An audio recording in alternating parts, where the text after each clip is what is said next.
using the analogy, I guess, of sports, given the fact that I was an athlete, this has been years in the making for me in terms of the work that I've put in and the impact that we've seen. So it feels like I've jumped in the water and I've swam a race and I touched the wall and I look up at the scoreboard behind me, and we've gone a best time, broke a record, won a championship. That's how it feels.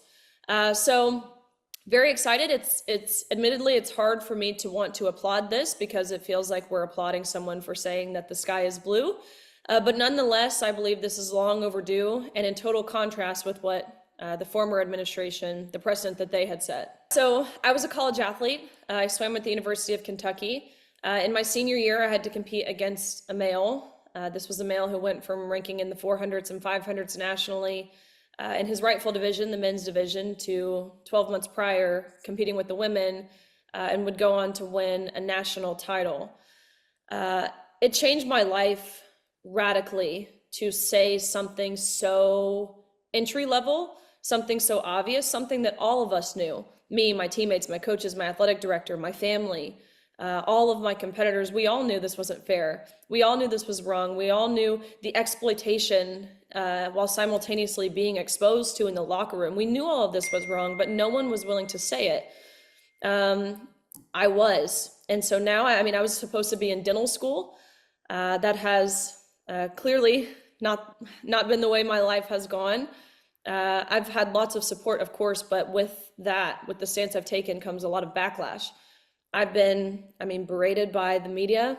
I've been physically accosted. I've been assaulted. I've been punched in the face by men wearing dresses. I've been held for ransom, for 5+ hours through the middle of the night, where protesters demanded that I had to pay them money if I wanted to make it back home to see my family safely again.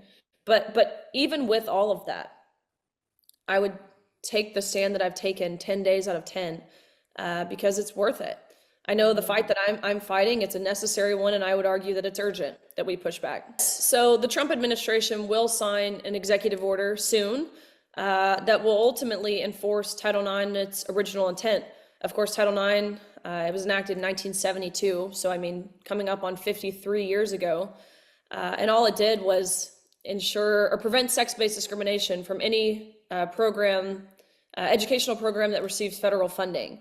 But again, the Biden administration pretty radically rewrote this to equate sex with gender identity, which has caused the onslaught of women losing out on opportunities, being injured in their sports, being violated in areas of undressing.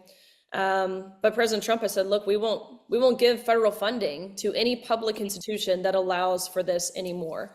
And that's to come soon. So all exciting things we've seen in Congress, HR 28, the Protection of Women and Girls in Sports Act. It was introduced, it passed in the House with bipartisan support, 2 Democrats jumping on board and supporting female-only sports for women.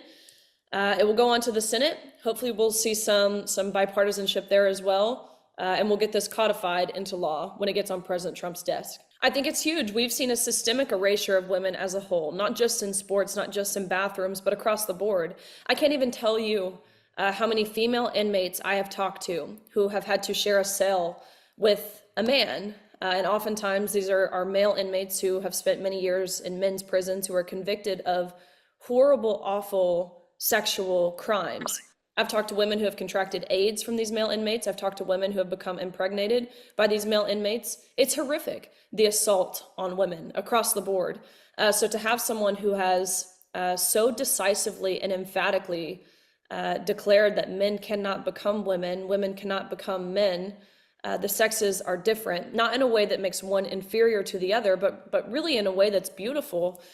I think that's the moral clarity that people have been desperate to see, as made very clear on November 5th. While I certainly believe that people turned out to the polls to embrace Donald Trump, to embrace his cabinet picks, to embrace the America First agenda, I believe more so people turned out to the polls to reject absurdity.